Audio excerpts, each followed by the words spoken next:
लेकिन जब वो सरकार में रहते हैं तो ना उन्हें पीडीए याद आता है और ना मान्यवर श्री कांशीराम जी की जयंती और ना ही पुण्यतिथि उनको याद आती है। इनका दोगला या दोहरा चरित्र नहीं है तो क्या है।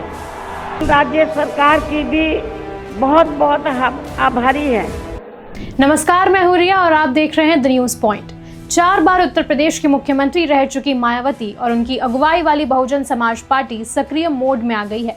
बसपा के संस्थापक कांशीराम की परिनिर्वाण दिवस के अवसर पर मायावती आज लखनऊ में एक भव्य रैली कर रही हैं।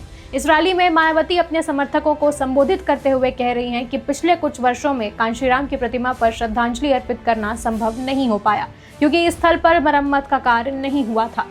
मायावती ने योगी सरकार का आभार जताते हुए कहा कि वर्तमान सरकार सपा जैसी नहीं है। उन्होंने बताया कि यूपी सरकार ने इस स्थल की मरम्मत पर पूरा खर्चा किया, जबकि सपा शासन में ये जगह जर्जर हालत में थी। मायावती ने याद दिलाया कि उनकी सरकार में स्थलों का रखरखाव टिकट के जुटाए गए राजस्व से होता था, लेकिन सपा के शासनकाल में इस पर एक भी पैसा खर्च नहीं हुआ। उन्होंने बताया कि बीजेपी सरकार आने के बाद उन्होंने मुख्यमंत्री को पत्र लिखकर अनुरोध किया कि टिकट से जमा राशि का उपयोग स्थलों की मरम्मत में किया जाए और सरकार ने इस पर ध्यान दिया। सपा पर निशाना साधते हुए मायावती ने कहा कि जब ये लोग सत्ता में थे तब उन्हें हमारे गुरु, संत और महापुरुष याद नहीं आते थे। अब जब वे विपक्ष में हैं तब अचानक उन्हें ये याद आ रहे हैं। उन्होंने विशेष रूप से अखिलेश यादव से सवाल किया कि कासगंज जिले का नाम मान्यवर कांशीराम के नाम पर रखा गया था, लेकिन सत्ता में आते ही उसका नाम बदल दिया गया।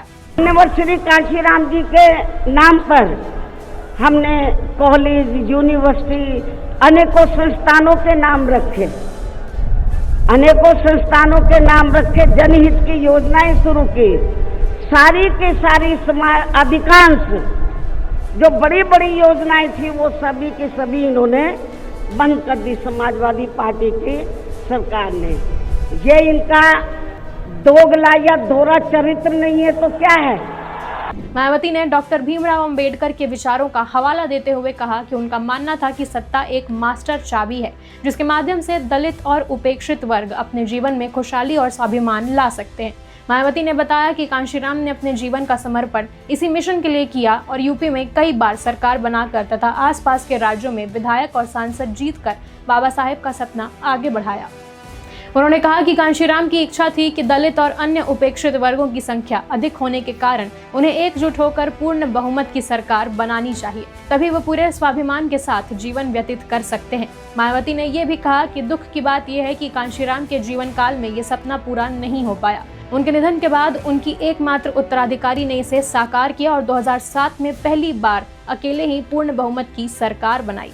और हमने यहाँ बाबा साहब डॉक्टर भीमराव अंबेडकर एवं मान्यवर श्री कांशीराम जी आदि के सपनों को काफ़ी हद तक साकार किया है और इसके लिए हमने अपनी सरकार में यहाँ जातिवादी, संकीर्ण व पूंजीवादी व्यवस्था के शिकार रहे लोगों को अर्थात सर्व समाज में से खासकर गरीबों, दलितों, आदिवासियों, पिछड़े वर्गों के साथ साथ मुस्लिम एवं अन्य धार्मिक अल्पसंख्यक समाज के लोगों के भी हित व कल्याण में अनेकों ऐतिहासिक कार्य किए हैं।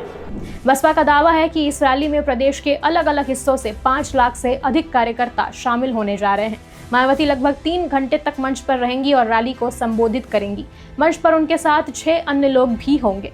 मुख्य मंच पर 7 कुर्सियों की व्यवस्था की गई है जिसमें उनके भाई आनंद कुमार, भतीजा आकाश आनंद और वरिष्ठ नेता सतीश चंद्र मिश्र भी शामिल हैं। पार्टी ने रैली को ऐतिहासिक बनाने के लिए पूरी ताकत झोंक दी है। चारबाग रेलवे स्टेशन पर पहली बार कार्यकर्ता सहायता शिविर लगाया गया है जहां युवा नेता और कार्यकर्ता अलग अलग स्थानों से रैली में शामिल होने वाले लोगों की मदद कर रहे हैं। इस बार मेरे साथ साथ आप लोग भी भीड़ के मामले में अपना पिछला खुद का सभी रिकॉर्ड तोड़ते हुए भीड़ के मामले में अपना पिछला खुद का सभी रिकॉर्ड तोड़ते हुए यहाँ लाखों लाखों की संख्या में इस स्थल पर मान्यवर श्री कांशीराम जी को अपने श्रद्धा सुमन अर्पित करने के लिए पहुंचे हैं। गौरतलब है कि 4 साल पहले 2021 में भी मायावती ने इसी दिन और इसी स्थल पर रैली की थी। उस समय कुछ